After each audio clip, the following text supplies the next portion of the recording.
Hello, magandang araw. Saan man daigdig kayo naroroon?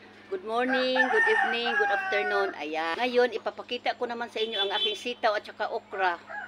Ating sitaw. At hindi lang to nag-iisa. Marami itong puno. Ayan. Ayan pa. Ayan.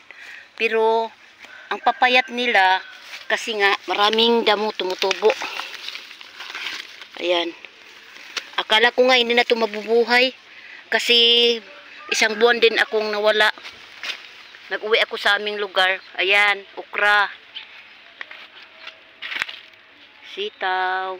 Ayan, ang payat ng ating okra. Kasi sa sobrang init. Ang daming damo. Ayan.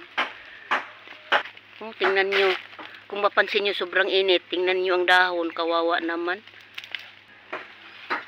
At yung kahapon, ayan ang pinapakita ko, upo. At meron din tayong talong, maliliit pa. Kailangan to sila ng fertilizer.